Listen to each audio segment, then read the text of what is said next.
Hi friends, ముందుగా అందరికీ నమస్తే. సో ఒక కోడిపిల్ల జీవితంలో ఫస్ట్ వీక్ అనేది చాలా ఇంపార్టెంట్ రోల్ ప్లే చేస్తుంది.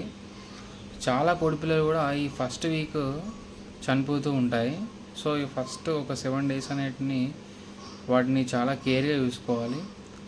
ఒకవేళ వాటికి కనుక తల్లి ఉంటే కనుక ఏం పర్వాలేదు. సో వాటికి కావాల్సిన టెంపరేచర్ దాని తల్లి అయితే మెయింటైన్ చేసుకుంటూ ఉంటుంది. కానీ ఒకవేళ వాటి తల్లి లేనట్టయితే దానికి వేరే సపరేట్ ఉంటుంది.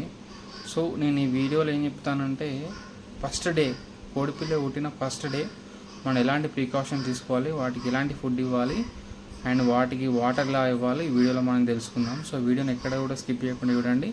అండ్ మరిన్ని ఇలాంటి వీడియోస్ కోసం మన యూట్యూబ్ ఛానల్ అయితే సబ్స్క్రైబ్ చేసేయండి. అదేవిధంగా పక్కనున్న గంట బటన్ అయితే క్లిక్ చేయండి. సో ఇలాంటి లేట్ చేయకుండా వీడియోని అయితే స్టార్ట్ చేద్దాం. ఈ వీడియోలో చూపిస్తున్న కోడిపెట్ట అయితే నిన్ననే పిల్లలు వేసింది. సో పిల్లలన్నీ మనమైతే గాబులో వేసుకున్నాం. సో ఇదైతే వీటికి ఫస్ట్ డే.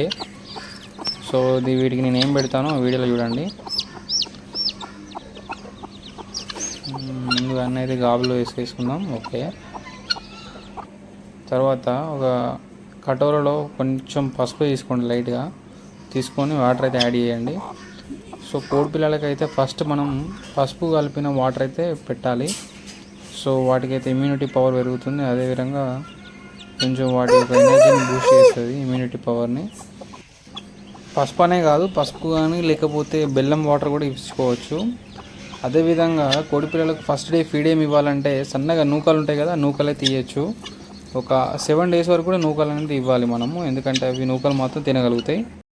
చూసారు కదా ఫ్రెండ్స్, ఫస్ట్ డే అయితే మనము పసుపు వాటర్ కానీ లేకుంటే బెల్లం వాటర్ కానీ ఇవ్వాలి ఖచ్చితంగా. సో దీనివల్ల కోడిపిల్ల యొక్క డైజెషన్ సిస్టమ్ కానీ ఇమ్యూనిటీ కానీ బూస్ట్ అవుతుంది. సో అవి అయితే ఇవ్వాలి వాటర్. తర్వాత ఫీడ్ అయితే మనము నూకలు ఇచ్చుకోవాలి. సో నూకలు అయితే అవి ఇష్టంగా తింటాయి. సో ఇదైతే ఫస్ట్ డే అయితే మనం ఇది చేయాలి. తర్వాత వీటికి వ్యాక్సినేషన్ ఉంటుంది. వీటి కోసం మనం నెక్స్ట్ వీడియోలో తెలుసుకుందాం. Okay, thank you friends.